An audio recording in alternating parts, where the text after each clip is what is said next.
Welcome to Mid-Century Living, your weekly nostalgia podcast about the best of technology and culture from the mid-20th century.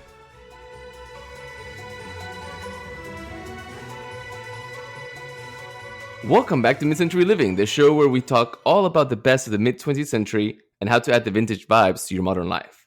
We're your host, Gonzalo. And Jackie, thank you for joining us today. So today we're talking about the women of Walt Disney Imagineering in the mid-century. If you'd like to skip ahead to the topic we're covering today, we have a timestamp in our notes. Or you can check the new chapter links on our episode. But first, Gonzalo, how was your week? Good. My week was good. It's natural, typical middle of the beginning of the school year week. So nothing fun or exciting. Hard. I know. I really have nothing. Like looking back at the week, it's just been a regular week. I had nothing mid-century happen. I had nothing food-wise, apart from the fact that I kept forgetting the avocados that I bought. I bought avocados. Okay, so I made a really good lunch, and I've been trying to do these like lunches that don't require heating because I'm a teacher and I only have 30 minutes, and I'm talking about like not 39 minutes and 1 second. That's too much. In which I have to like go use the bathroom because I don't have a break before then. Go heat up my food if it needs to be heated up. Go pick up copies for the afternoon if I need to go make copies. Like everything has happened in those 30 minutes. By the time I do all my chores, I have like 15 to 20 to eat. So that minute and a half of heating up is very valuable. So I made this like quinoa salad with my chicken that has like it had tomatoes and cucumbers and feta cheese in it and olive oil. And it was really good. I love I was like, salad. perfect. I'm gonna add avocado, like half an avocado to this because it's gonna be amazing. Monday, forgot it. Tuesday, forgot it. Wednesday, forgot it. Thursday, I finally remembered to grab it. It was kind of nice. It was very tasty. But that was my week. It's too late now, but I bet you could probably dice that avocado and put it at the bottom of the container so that But it's when I get brown, not if it's, like, completely free from the air down there, like, if you're using glass meal prep containers and you put the avocado at the bottom and then pile the quinoa on top, I think it'll protect it from the elements. okay. But That's what I do use glass. Which another thing that happened is I dropped one. Oh, this is ridiculous. you break more I was glassware? yes. I You don't know broke what's something wrong last with week me. too. I know, but in this one, it was not only glassware, but it was also glassware at school, which I broke because I Oh. was getting out of the microwave, and I don't know how, but I managed to hit it against something, and it dropped, and it hit the edge of the counter, and then it fell on the floor, which is carpeted. So then I was like, well, I cleaned up what I could, and I put a trash can over the spot, and I walked over to the admin. I was like, hey. So this happened. Can we get custodial to like just take a look at it to make sure that there's no glass? And they're like, yeah, we got it. And I felt bad. So anyway, that's my life. I'm sorry, listeners. I'm sure that's very exciting for y'all to listen to. I mean, you found some exciting stuff to report. I, Yeah. uh I don't have anything really new either, but I do have some follow-up from last week's weekly catch-up. Okay. So, 1, the peanut butter and banana Manhattan turned out great. I ended up using 1 ounce of Four Roses bourbon, 1 ounce of the peanut butter whiskey, and 1 ounce of my banana-infused vermouth, and I garnished Hmm. it with a little banana chip, and it was probably the best thing I've done with that peanut butter whiskey. I loved it. Do recommend. I'm still lost on the peanut butter whiskey part. I mean, if you happen to find I wouldn't go out of your way to buy a bottle, but if you are gifted one and you're like, "Darn, this is too sweet. What do I make that is a less sweet cocktail with this whiskey?" I found the answer, and the answer is peanut butter banana Manhattans. Okay. And then 2, friend of the pod Farm Weasel on Instagram confirmed that "look that up in your Funkin' Wagnall" is a thing. It is a phrase that apparently was repeated on Laugh-In a lot, like it was a punchline on Laugh-In, and people used to quote it, and that's probably where I heard it too, is that, like, my parents were walking around saying that, and they were quoting Laugh-In, and I had no Hmm. idea, and they said that they asked their mom once what that means, and she explained it by saying that Funk and Wagnall produced encyclopedias. Huh. So, that is what that that's what that joke means, that's why I'd heard the phrase, it was actually a thing, and they're suggesting that we start using that phrase again to replace Google it, and I think that's a Yes. great idea. So if you I guys fully wanna support be it. super nerdy with us, We're going to start saying, look that up in your Funkin' Wagnall instead of Google it. I'm gonna start saying that to my students. They're gonna be so confused. They're gonna be like, "Why is this old guy talking?" No. But that's all I got. I don't even remember what I did this week. It was really, really busy at work, and then I came home, and it's all a Slept. blur. Yeah, nothing interesting happened. But I did have those 2 interesting follow-up chats, so That's good. yeah. Well, since I am boring and Jackie is not because she had updates, let's go ahead and start the episode. Yes. So I was originally thinking about calling this episode Women of Wed, because basically, I mentioned this in our Disneyland episode, but Walt Disney Imagineering, the organization that we know today, wasn't called that at the beginning. They were always called Imagineers, but um, the group, the part of the company that they were in was actually called Wed Enterprises at the time that most of these Imagineers were working, and that's during the mid-century. So that's technically what it is, and it would have been a nice alliterative title, but I was worried it would be too niche. So, but for those of you who listen to our Disneyland episode or our Pirates of the Caribbean or Haunted Mansion episodes, you guys would have gotten it. So there's that. But anyway, so basically today we're going to cover 5 women who were Imagineers in the mid-century for the Walt Disney Company. And we're going to start with Harriet Burns. So she was actually the first woman ever hired by Walt Disney Imagineering in a creative capacity, and she was born in Texas, San Antonio specifically, in 1928. And she actually got her bachelor's degree in art from SMU in Dallas, which is right Ooh, down the street from hey. me. Down the street in 20 minutes. Go what? What are Mustangs. they? The horn? No, the No, they're like Mustangs, I think. toads? I think that it's a Oh, the horse. Mustangs. Yeah, it's SMU definitely their Mustangs. logo Yes, is a that's right. horse. I should know this. U of H plays against them. I Who's only the know horn that dog? Oh, because I occasionally TCU. drive by TCU is Horned Frogs, yes. Yeah. Okay. Sorry. If you go to that area of Dallas, there's just a red horse silhouette on everything, like all over the place. So that's why I know. But anyway, so in 1953, Harriet moved to Los Angeles with her husband and small daughter and joined Disney in 1955, where she was hired to paint sets and props for the Mickey Mouse Club. Eventually, Burns began coordinating the show's color styling and eventually designed and built the iconic Mickey Mouse Clubhouse. When Walt Disney set out to create Wed Enterprises, which was founded to construct Disneyland, Burns was swiftly brought on board. Burns helped create the Sleeping Beauty Castle, New Orleans Square, the Haunted Mansion, and the Submarine Voyage. She also constructed the miniatures for Storybook Land and designed all the singing birds in the Enchanted Tiki Room.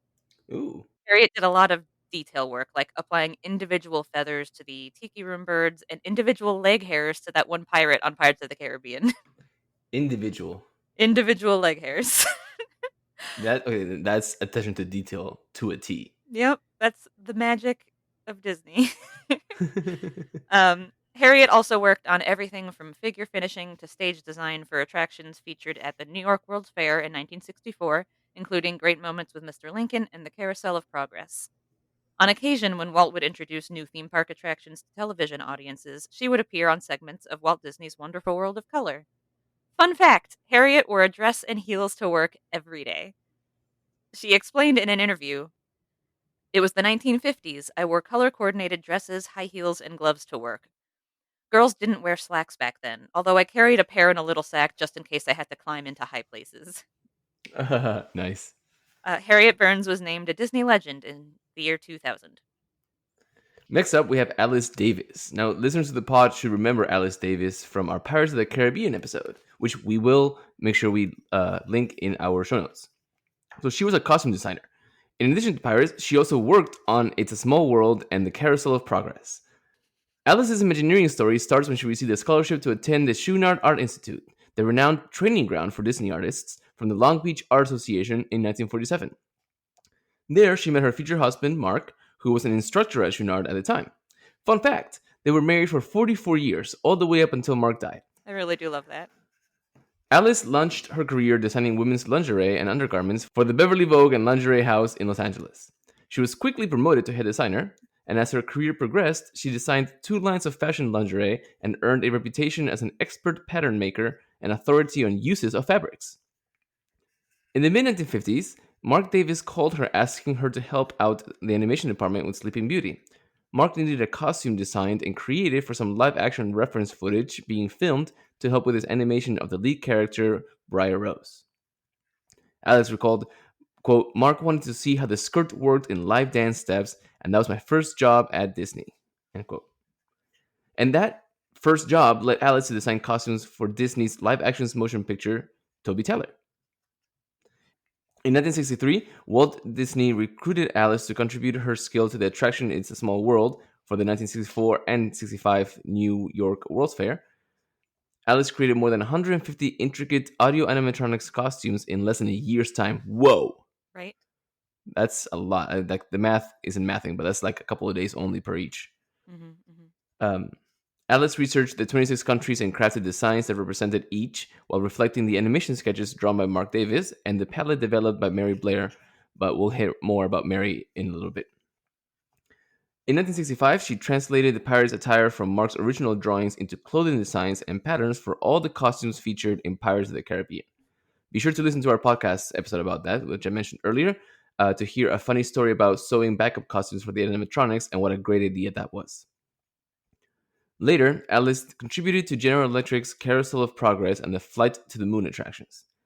She always made sure to do extensive research when designing outfits, making sure that each was made with the proper fabrics, patterns, and colors to reflect the period of the country it was representing. During her time in Imagineering, Alice also formulated costuming procedures, set up a manufacturing base, and developed quality controlled refurbishing techniques, many of which techniques and processes implemented by Alice are still used today. Alice Davis was named a Disney legend in 2004. Hooray! So next up, we've got Dorothea Redmond. So she was an artist and designer who worked on both Disneyland and Walt Disney World. She had a degree in interior design from the USC School of Architecture and also attended Art Center College. After college, she immediately started working in film and worked for several production companies, including Universal Studios and Paramount. She worked on more than 30 films, including Gone with the Wind and 7 Alfred Hitchcock productions. Redmond also worked with the architectural firm of William Ferreira and Charles Luckman.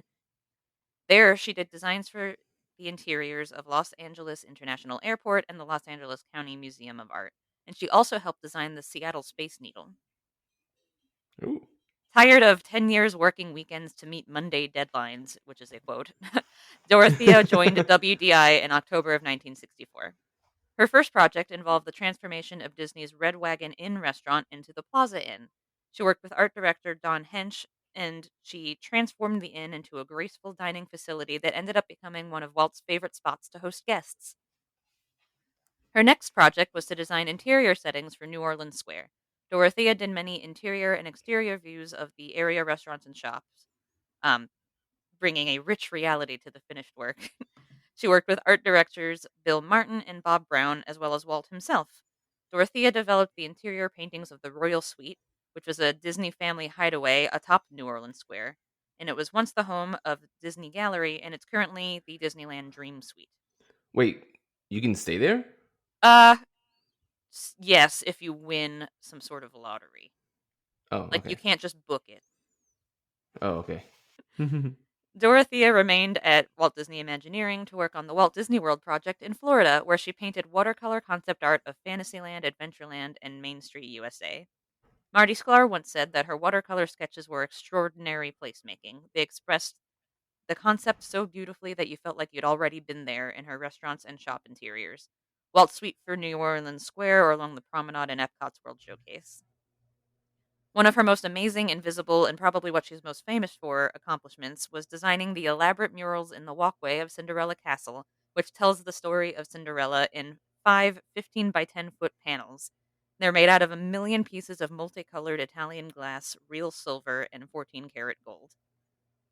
And these murals were later duplicated for Tokyo Disneyland a decade later. Dorothea retired in June of 1974 and was named a Disney legend in 2008. Also, she should be a legend just by the fact that her name is Dorothea. Yeah, that's a good one.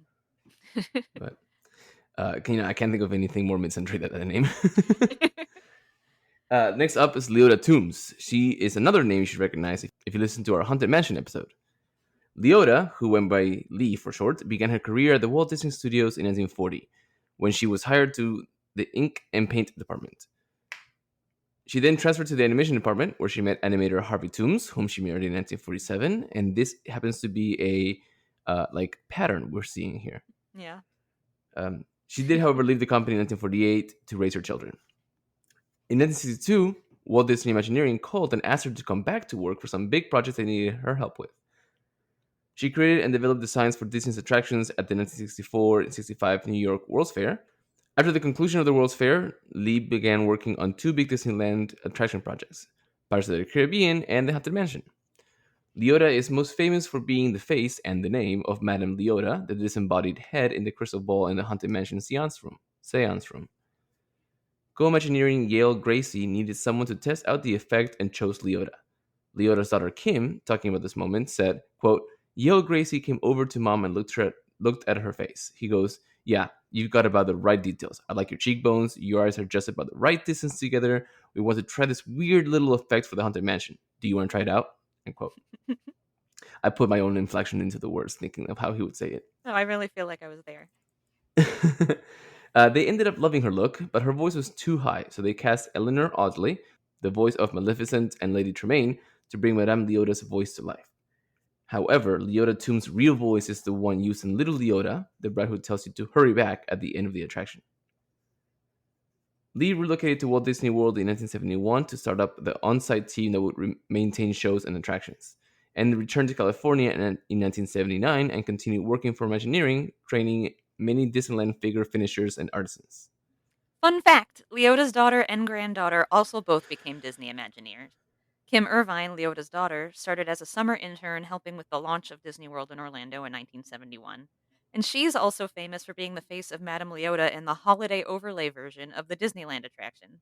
So we mentioned this in the other podcast, but Disneyland's Haunted Mansion becomes Haunted Mansion Holiday from October through January, and they basically reskin the whole ride to be a Nightmare Before Christmas ride. So Mm-hmm. they needed a new Madame Leota because her dialogue changes. So her daughter is actually Madame Leota from October to January, and the original Leota Tombs is Madame Leota from February to September, which I think is really neat. Mm. And Allie Irvine Wheeler, who is Kim's daughter, studied illustration at Laguna College of Art and Design and then went on to work for Resort Enhancement, which handles the props for all the rides and dresses up the windows throughout the parks. So I love that that was like a whole family business and just like Yeah. three generations of ladies working for Disney. But now it's time for my favorite lady who ever worked for Disney, Mary Blair. She's my favorite Imagineer, and I saved her for last on purpose because she is the best one. She's a legendary Disney artist and Imagineer, and her art style influenced a lot of Disney style in the 40s through the 60s in both the film and in the parks. Already a gifted artist in high school, she won a scholarship to Chenard Art Institute. There it is again. Hope we're saying that right. Please let us know how to pronounce that Yeah, in the I think we're doing comments. it right. In Los Angeles. She graduated in 1933 during the Great Depression, so she had to take a job in the animation unit of MGM Studios rather than pursue her dream of a fine arts career. In 1940, she joined the Walt Disney Studio and worked on a number of projects, including the Baby Ballet, which is a never produced segment for a proposed second version of Fantasia. So in 1941, Mary and her husband joined Walt Disney and his wife Lillian on a trip to South America when the Disney team was sent on a goodwill tour by President Franklin D. Roosevelt. The culture and colors of South America drastically influenced Mary's artistic style, and she impressed Walt with her watercolors.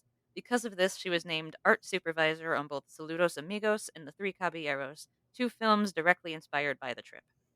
The early 50s is really where Mary's animation style was showcased. Several of Disney Studios' biggest hits were released around this time, and they relied heavily on Mary's use of bright colors and designs in her concept art. The Adventures of Ichabod and Mr. Toad, Cinderella, Alice in Wonderland, and Peter Pan are four of my favorites. Alice in Wonderland, especially, is the most Mary Blair of them all, in my opinion. So, fast forward to the 1960s, when Walt Disney set out to create an attraction for UNICEF at the 1964 World's Fair, and he brought Blair over to WED Enterprises to work on this project. And she was the lead artist on It's a Small World, and this is probably what she's the most famous for. The beautiful facade outside, the aesthetic on the inside, the costumes. She drew a lot of that art and designed a lot of it, and it's a very like a Mary Blair museum in there, and it's beautiful. Hmm. Um, Later, Blair would contribute stunning murals to Disneyland's Tomorrowland and the huge multi-level mural at Walt Disney's Contemporary Resort in Florida, which is also famous for having a five-legged goat. I need to research that one day. Maybe he'll get a mini episode. And Mary Blair was named a Disney legend in 1991. Yeah. I just like can't even handle how pretty her art is. And I love how like all the other Imagineers translated it into real life. It's just really cool. Hmm.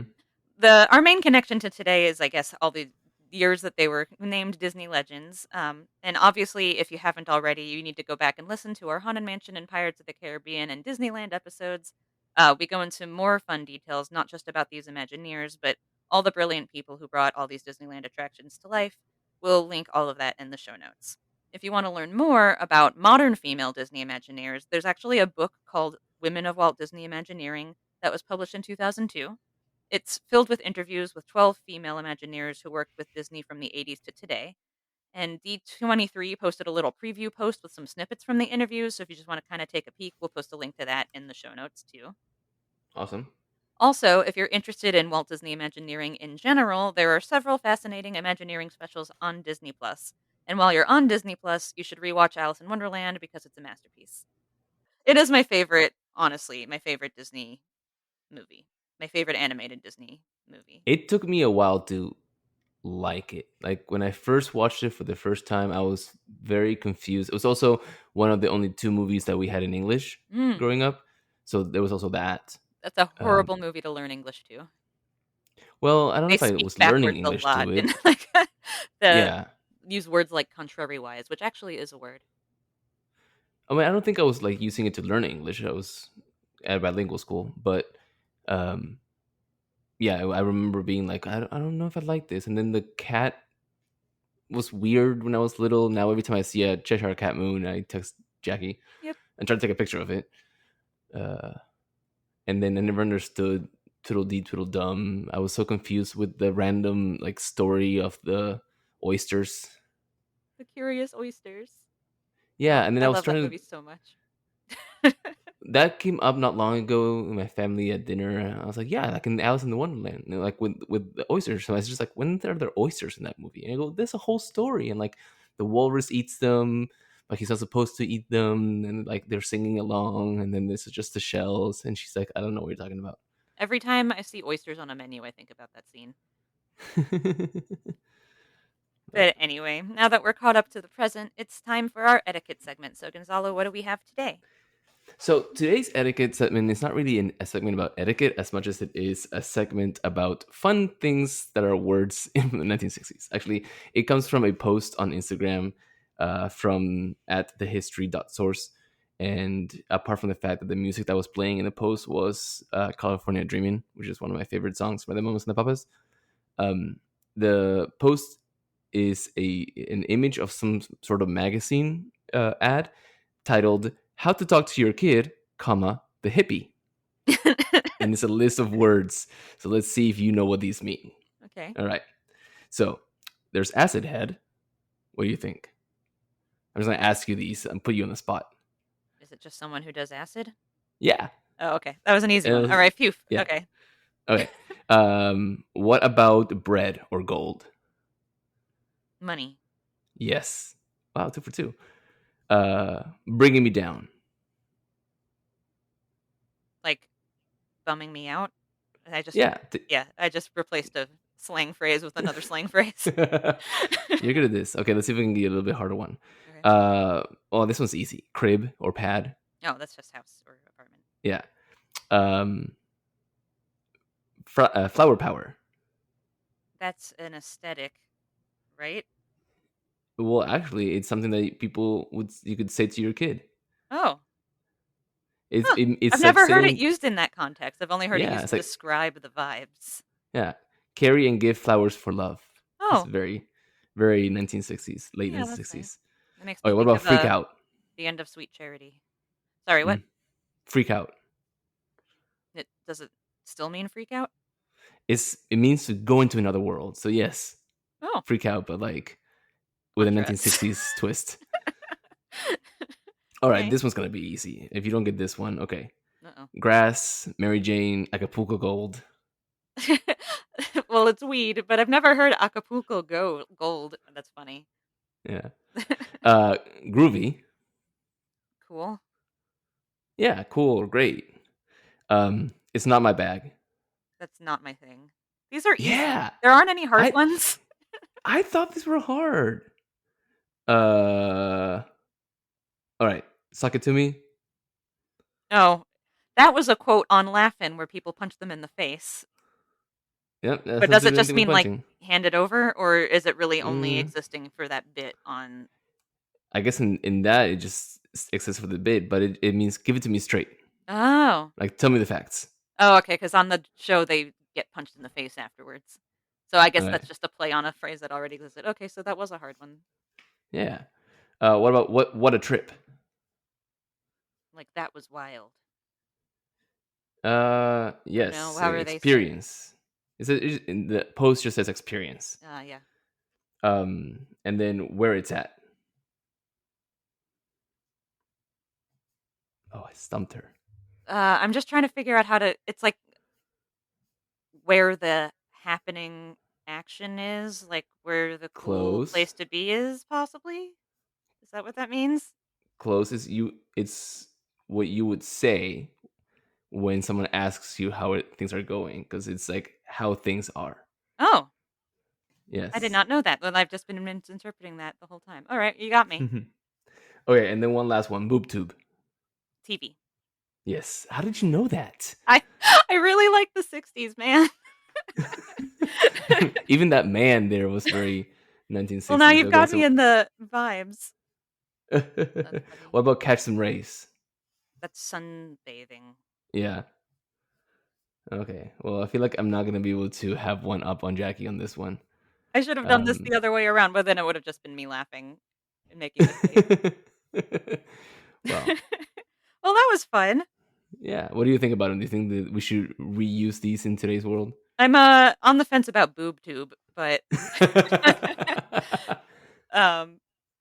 yeah, I mean I love old timey phrases. Not that the '60s is old timey, but pretty much any cute colloquialism of the past, I am 100% for bringing back all that kind of stuff too. Like, so I agree. I think if anyone said it ever, you should continue to say it. Yeah, I think As that far all as like this word. slang and fun stuff like that goes, like Yeah. dig it and groovy and yeah, why not? Just say it. People know what it means. Just say it. Yeah, I think all these are out of sight. I agree. Which, by the way, for y'all out there means like really good. In case you were wondering. But anyway, that's it for me. I think we should give these a stamp of approval. I know it's not etiquette, but I feel like the words are fun.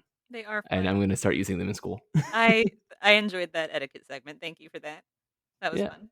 Well, it looks like with that, we have finally landed the plane, or maybe we should say we have finally finished the animation.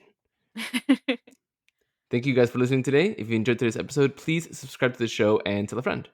You can also follow us on YouTube and Instagram at MCL Podcast. Instagram is the best place to send us feedback and episode suggestions. Send us a DM anytime. And you can also contact us through the Send Us a Text Message feature in the show notes. Yeah, so send us some fan mail. And also make sure you're subscribed because we have some special guests next week. Thanks for listening, and we'll talk to you again next week. Bye!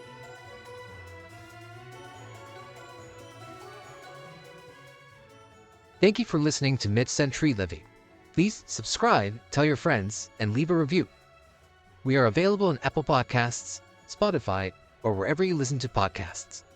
You can also follow us on Instagram at MCL Podcast. See you next Friday.